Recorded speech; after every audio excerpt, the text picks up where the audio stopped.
اللہ اللہ اللہ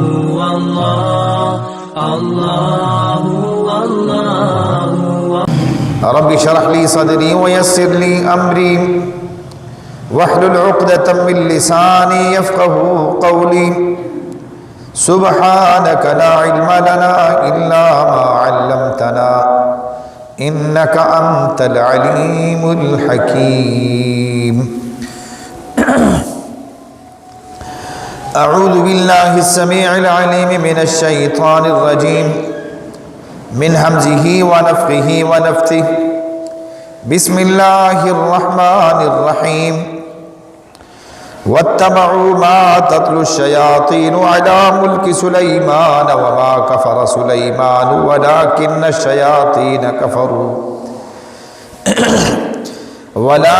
الشياطين كفروا يعلمون الناس السحر وما أنزل على الملكين ببابل هاروت وماروت وما يعلمان من أحد حتى يقولا إنما نحن فتنة فلا تكفر فيتعلمون منهما ما يفرقون به بين المرء وزوجه وما هم بضارين به من أحد إلا بإذن الله ويتعلمون ما يضرهم ولا ينفعهم ولقد علموا لمن اشتراه ما له في الآخرة من خلاق وَلَبِئْسَ مَا شَرَوْا بِهِ أَنفُسَهُمْ لَوْ كَانُوا يَعْلَمُونَ.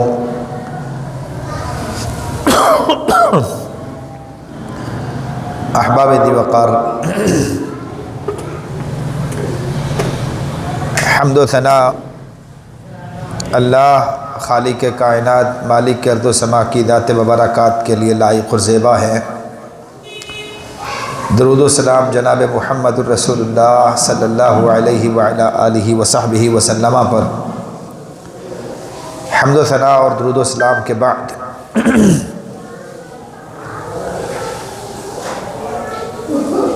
افتراق، اختلاف، انتشار مجموعی طور پر اللہ کو ناپسند ہے. اختلاف دین کے معاملے میں ہو تو بھی اللہ کو ناپسند ہے، اگر دنیا کے معاملے میں ہو تو بھی اللہ کو ناپسند ہے. اختلافات کی وجہ سے اللہ کی رحمت اٹھ جاتی ہے، معاملات سے برکت ختم ہو جاتی ہے. اختلاف ایک نحوست ہے جو دیگر خیر کے چیزوں کو بھی لپیٹ میں لے لیتی ہے. نبی علیہ الصلاۃ والسلام نے اسی لیے ارشاد فرمایا کہ جو بندہ جھگڑے کو چھوڑنے کے لیے اپنے آپ کو حق پر ہونے کے باوجود جھگڑے کو ختم کرنے کے لیے اپنے موقف سے دستبردار ہو جاتا ہے، صرف اس لیے کہ اختلاف سے بچا جائے، انتشار سے بچا جائے، لڑائی سے بچا جائے، جھگڑے سے بچا جائے، تو اللہ رب العزت ایسے بندے کے لیے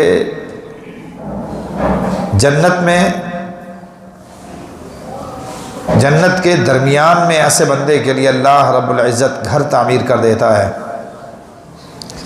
یہ حق پر بھی تھا، اسے قدرت بھی تھی، اپنی بات منوا بھی سکتا تھا، اس کے پاس وسائل بھی تھے، اپنے حق میں فیصلہ لے بھی سکتا تھا بھی حق پر، لیکن صرف اس وجہ سے کہ کہیں جھگڑا نہ ہو جائے، صرف اس وجہ سے جو انسان اپنا حق بھی چھوڑ دیتا ہے تو اس کے لیے یہ اتنی بڑی فضیلت بیان کی گئی ہے.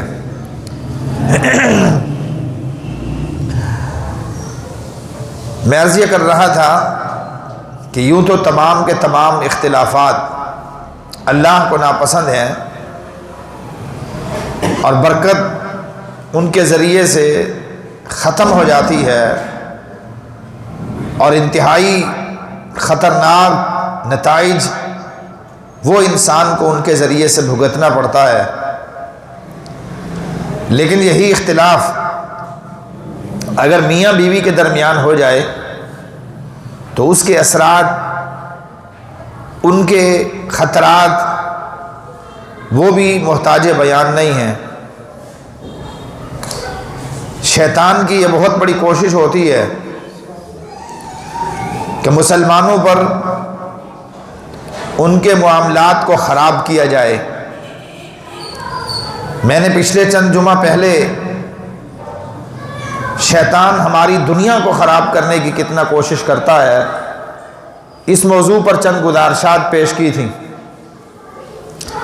اور ان میں سے ایک چیز یہ بھی تھی کہ شیطان ایک مسلمان کی جو دنیا کو خراب کرنا چاہتا ہے، من جملہ ان امور میں سے ایک امر یہ ہے کہ شیطان ہمارے عائلی اور خاندانی معاملات کو متاثر کرنے کی کوشش کرتا ہے۔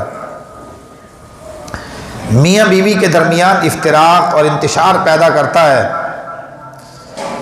سحر کے بیان کرتے ہوئے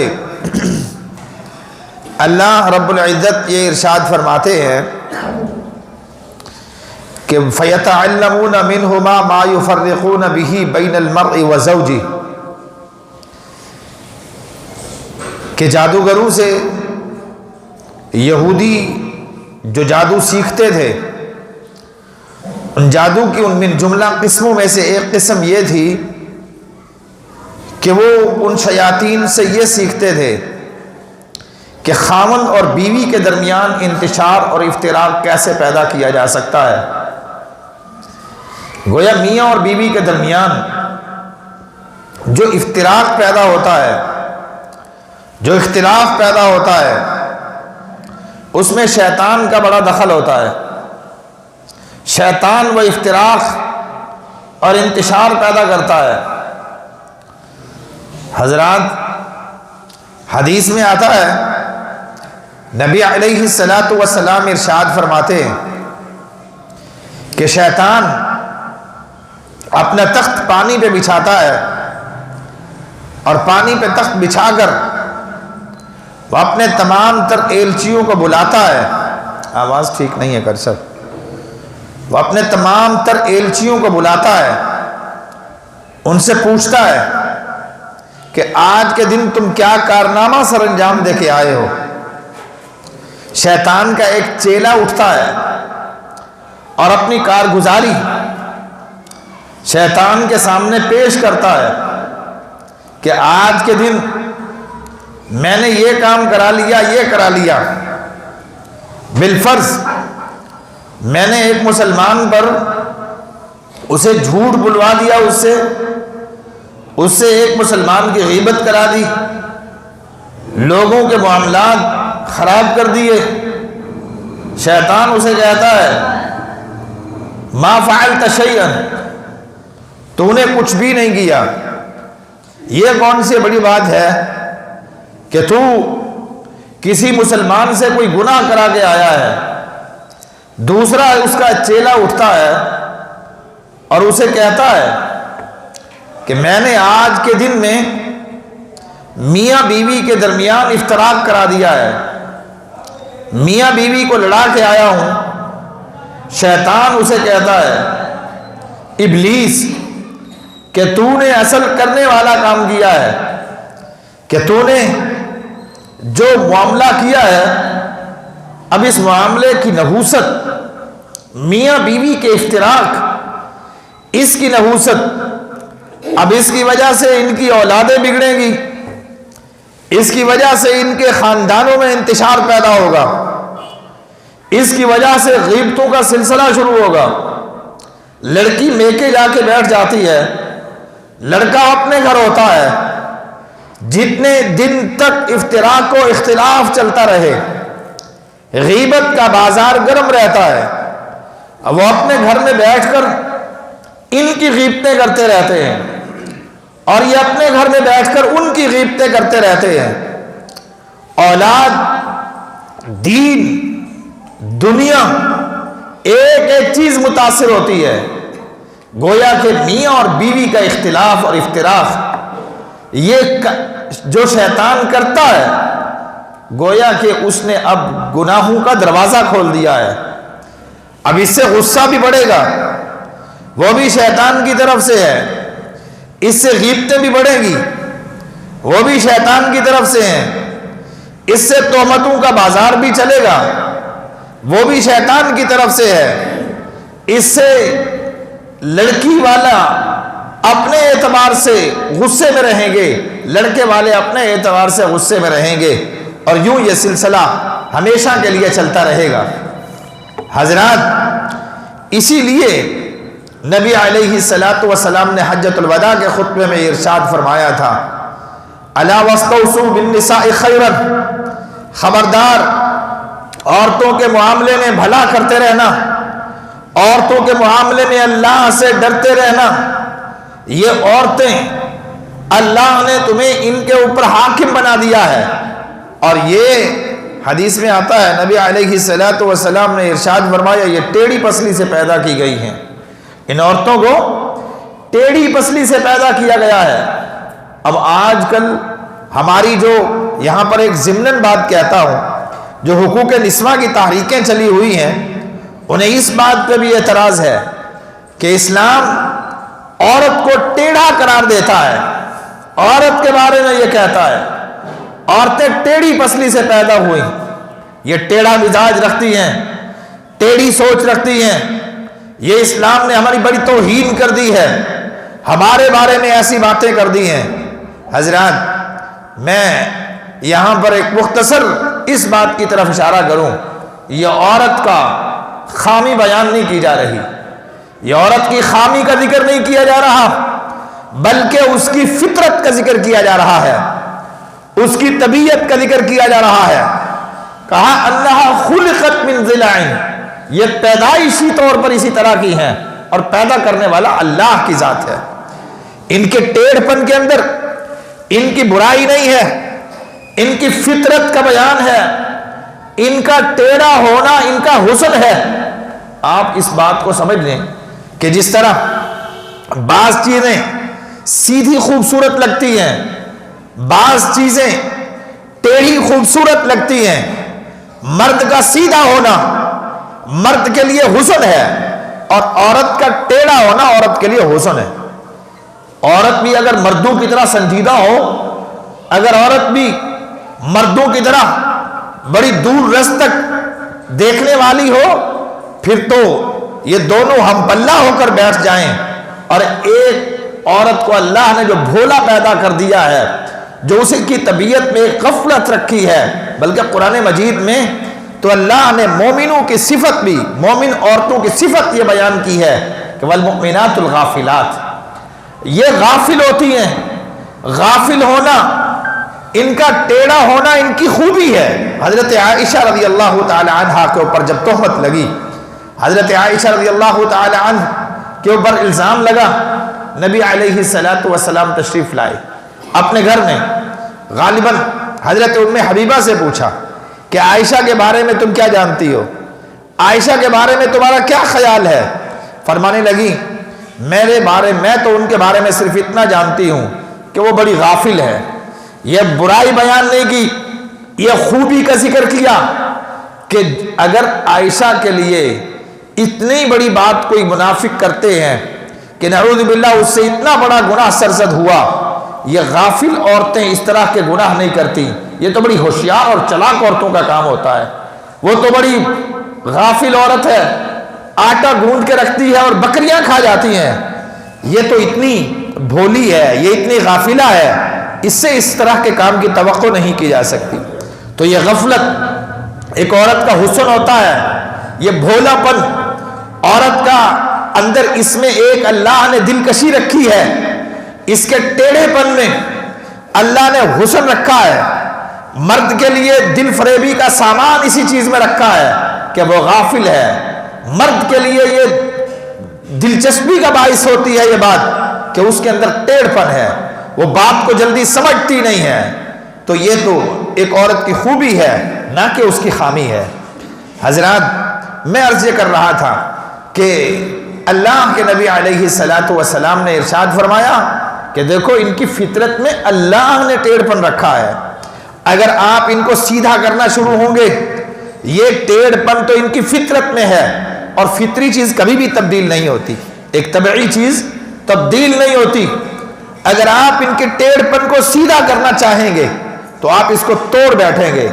صحابہ کرام نے سوال کیا، اللہ کے نبی علیہ الصلوۃ والسلام اس کا ٹوٹنا کیا ہے، کیسے ٹوٹ جاتی ہے؟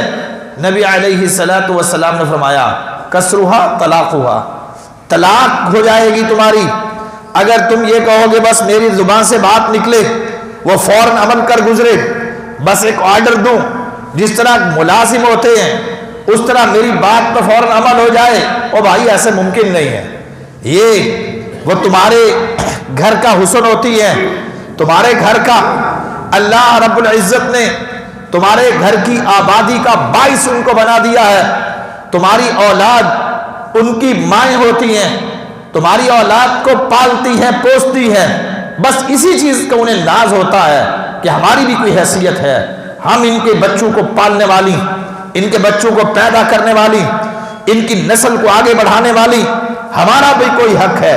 بس اسی وجہ سے کبھی اگر یہ تمہاری کوئی بات نہ بھی مانے، اور کبھی کسی بھی اعتبار سے اگر ان میں کوئی ٹیڑھ پن تمہیں نظر آ بھی جائے تو اسے برداشت کیا کرو، اس کے بارے میں تیش میں نہ جاؤ، بلکہ ان کے حقوق بتلائے ہیں اسلام نے۔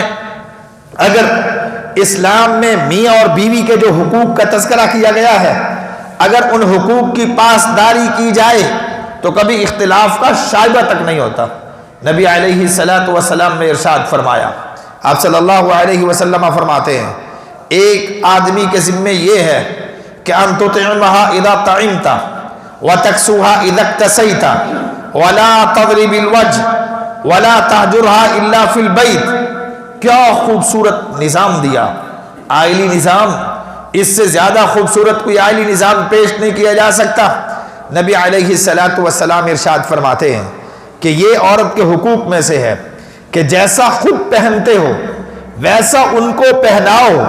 ہمارے بالخصوص اس سے ہماری اس پٹی میں جو ہمارا علاقہ جات ہیں، ان میں مرد نے نہ معلوم کرنڈی پہن رکھی ہے، بہترین سے بہترین گاڑی پہ یہ سوار ہونا چاہتا ہے، بہترین سے بہترین جوتا پہننا چاہتا ہے، اچھا لباس پہننا چاہتا ہے۔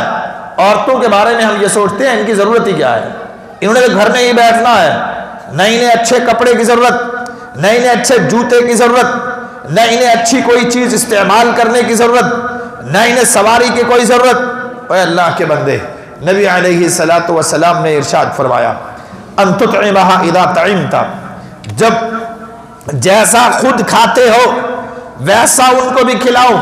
یہ نہیں ہے کہ گھر باہر مرد تو دوستوں کے ساتھ ہوٹلنگ کرتا پھرے، دوستوں کے ساتھ مزے اڑاتا پھرے، اور گھر میں وہی مہینے بھر کا راشن 2 کلو دال 1 کلو چاول اس طرح کی کوئی چیزیں ڈال کے چھوڑ دے کہ بس اب تو جانے اور مہینہ پورا جانے، اب تیرا مسئلہ ہے تو نے بچوں کو کس طرح کرنا ہے۔ نہیں، جس طرح کا تم خود کھاتے ہو اس طرح کا عورتوں کو کھلاؤ۔ جب تم خود یہ چاہتے ہو کہ مہینے میں ایک دو بار کوئی اچھا کھانا ہم کھا لیں، دوستوں کے ساتھ کوئی آؤٹنگ ہو جائے، تو اسی طرح بیویوں کا بھی تمہارا حق ہے۔ کبھی ان کی جس طرح تم یہ چاہتے ہو کہ تمہارے بھائی تمہارے گھروں میں آئیں، تمہارے بھائی تمہارے دسترخوان پہ کھائیں، انہیں اچھا کھلاؤ، تمہاری بیویوں کا اسی طرح حق ہے۔ اس کے بھائیوں کو بھی کبھی بلاؤ، اس کی بہنوں کو بھی کبھی بلاؤ، اس کے عزیز و اقارب کو بھی دعوت دو تاکہ اس کی بھی عزت ہو، اس کے معاشرے میں، اس کے خاندان میں اس کی عزت بنے۔ اس کی بہنوں کو، اس کے بھائیوں کو، اس کی بھابھیوں کو، اس کے والدین کو اپنے دسترخوان پہ بلاؤ، اور اس سے بڑھ کر اہتمام کرو جو تم اپنے بہن بھائیوں کے لیے یا اپنے عزیز و اقارب کے لیے جس طرح کا اہتمام کرتے ہو۔ دیکھیے پھر تمہارے گھروں میں تمہاری عزت کس طرح نہیں ہوتی، یا تمہارے معاملات کس طرح خراب ہوتے ہیں۔ اور میں ان تطعمها اذا طعمت وتكسوها اذا اكتسيت، اچھا خود پہنتے ہو تو بیویوں کو بھی اچھا پہناوا دو، اور ارشاد فرمایا ولا تهجرها الا في البيت، کبھی جھگڑا ہو جائے تو یہ مت کہو نکل جا میرے گھر سے، کہاں سے تیرا گھر آ گیا ہے۔ یہ اللہ نے انما ترزقون بضعفائکم، اللہ تمہارے کمزور لوگوں کی وجہ سے تمہیں رزق دیتا ہے۔ تیرے دماغ میں یہ بات کہاں سے آ گئی کہ یہ میرا گھر ہے؟ تیرے دماغ میں یہ بات کہاں سے آ گئی کہ یہ تو اس گھر کا مالک ہے؟ اللہ نے تمہیں تمہارے کمزور لوگوں کی وجہ سے رزق دیتا ہے۔ تیری بیوی کما نہیں سکتی، اس کی وجہ سے اللہ نے تجھے رزق دیا۔ تیرے بیٹے چھوٹے بچے کما نہیں سکتے، ان کی وجہ سے اللہ نے تجھے رزق دیا۔ ہاں، عارضی طور پر تیرا امتحان لینے کے لیے اللہ نے اس رزق پہ ملک کا نام تیرا لگا دیا ہے۔ وہ تجھے دیکھنا چاہتا ہے، میں نے صرف لیبل لگایا ہے تیرا، صرف تیرے نام کی پٹی لگ گئی ہے گھر پہ۔ اب تو کیسا معاملات کرتا ہے اپنے ماتحتوں کے ساتھ؟ تجھے کس نے کہا کہ یہ تیرا گھر ہے؟ تو چلا جائے گا، پھر یہ سارا کچھ، یہ سارا کا سارا مال و متاع پیچھے چھوڑ جائے گا، تیرے ورثاء اسے تقسیم کر دیں گے۔ تو کس وجہ سے یہ کہتا ہے کہ یہ میرا گھر ہے، میرے گھر سے نکل جا؟ جھگڑا بھی ہو تو نبی علیہ السلام نے فرمایا اپنے گھر میں اس سے علیحدہ ہو سکتے ہو، لیکن اسے گھر سے تم نکال نہیں سکتے۔ یہ مت کہو کہ میرے گھر سے نکل جا، یہ عورت کے دل کو چھلنی کر دینے والی بات ہے۔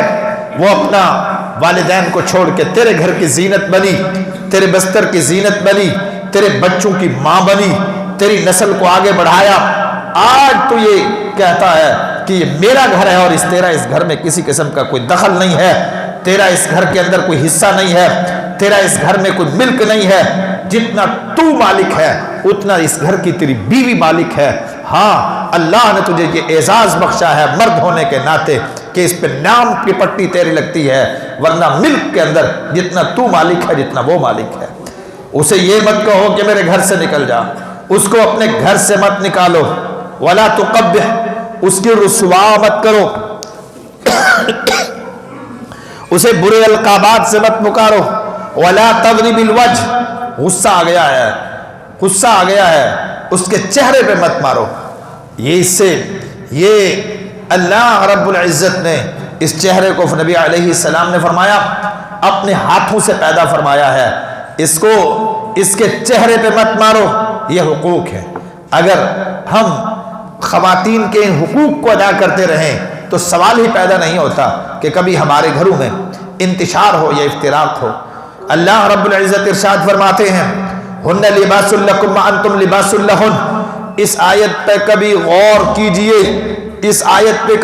کیجئے، ہمارے ہاں چھوٹا سا مسئلہ بنتا ہے، بیوی نہ معلوم کیا کیا خاوند کے بارے میں باتیں کرتی ہے کہ یہ اس طرح کا تھا، یہ اس طرح کا سا، میں نے آج تک اس کے گھر میں کوئی خوبی دیکھی نہیں ہے، ہمیشہ میرے اوپر ظلم کرتا رہا۔ اور خاوند کا بھی دوسرے اعتبار سے خاوند بھی پھر اسی طرح کی باتیں شروع کر دیتے ہیں، نہیں جی جب سے آئی ہے ہمارے گھر کو اس نے جہنم بنا رکھا ہے، میری ماں کی عزت نہیں کرتی، میری باپ کی عزت نہیں کرتی، میرے عزیز و اقارب کی عزت نہیں کرتی، میرے دوستوں کا کھانا نہیں بناتی۔ اے اللہ کے بندے، اتنا عرصہ بیت گیا، تیرے کھانے اس نے بنائے، سب کچھ اس نے کیا، سارے معاملات تیرے گھر میں، تیرے گھر کی آبرو کی حفاظت کرتی رہی، کچھ تھوڑا سا مسئلہ بنتا ہے۔ اللہ یہ ارشاد فرماتے ہیں ہن لباس لکم وانتم لباس لہن، انہیں چاہیے کہ وہ تمہارا لباس بن کے رہیں اور تمہیں چاہیے کہ تم ان کا لباس بن کے رہو۔ اگر کبھی کوئی بات ہو بھی جائے، کبھی بھی اپنی بیوی کی بات باہر مت بتائیے، کبھی کسی کو مت بتائیے، اور انہیں بھی چاہیے کہ تمہارا راز یا تمہاری خامیاں دیکھیں۔ اللہ رب العزت نے میاں بیوی کا رشتہ اس طرح کا بنایا ہے، آدمی کو بیوی کے معاملات کا علم ہو جاتا ہے، بیوی کو مرد کے معاملات کا علم ہو جاتا ہے۔ اللہ رب العزت نے یہ رشتہ بنایا ہی اس طرح کا ہے کہ اس میں تم ایک دوسرے سے چھپ نہیں سکتے۔ ہاں، شریعت کی تمہارے اوپر حد بندیاں کر دی گئی ہیں، دیواریں لگا دی گئی ہیں۔ ہن لباس لکم وانتم لباس لہن، اللہ کہتے ہیں میں نے انہیں تمہارا لباس بنا دیا ہے اور تمہیں ان کا لباس بنا دیا ہے۔ تم ان کی باتیں باہر نہ بتاؤ اور وہ تمہاری باتیں باہر نہ بتائیں۔ ان چیزوں کا اگر اہتمام کیا جائے، گھر کی باتیں گھر میں رہیں، اپنے ہی بیڈ روم میں ان کے فیصلے کر لیے جائیں، اختلاف ہو انتشار ہو، بیوی کو بھی سمجھنا چاہیے، خاوند کو بھی سمجھنا چاہیے، اپنے ہی کمرے میں ان کو حل کر لیے جائے، اپنے ہی کمرے میں ان معاملات کا فیصلہ کر لیا جائے، کسی تیسرے تک ان کی خبر تک نہ پہنچے تو دیکھیے کہ معاملات کس طرح بگڑتے ہیں۔ پھر کبھی بھی معاملات نہیں بگڑیں گے، گھر اسی طرح آباد ہوں گے، گھر اسی طرح سنوارے جا سکتے ہیں، گھر اسی طرح بسائے جا سکتے ہیں کہ اگر اللہ کی کتاب اور نبی علیہ السلام کی سنت کے مطابق ہم فیصلے کرتے رہیں۔ خام عورتوں کے لیے بھی ارشاد فرمایا گیا کچھ، نبی علیہ السلام نے انہیں بھی ارشاد فرمایا کہ دیکھو تمہارے اوپر ذمہ داری اللہ نے عائد کر دی، الرجال قوامون علی النساء، جب تمہارا اختلاف ہو جائے، انتشار ہو جائے، پھر اللہ نے مرد کو تمہارے اوپر قوام بنا دیا ہے، تم ان کی رائے کو ترجیح دو، اس لیے کہ عورت کی رائے میں اللہ نے کجی رکھی ہے، وہ سمجھ نہیں سکتی بات کو، وہ دور رس دیکھ نہیں سکتی، وہ اپنے گھر کے ماحول کو جانتی ہے، باہر کے مشکلات، باہر کے مسائل، باہر کے معاملات ان کے اوپر اس کی نظر نہیں ہوتی۔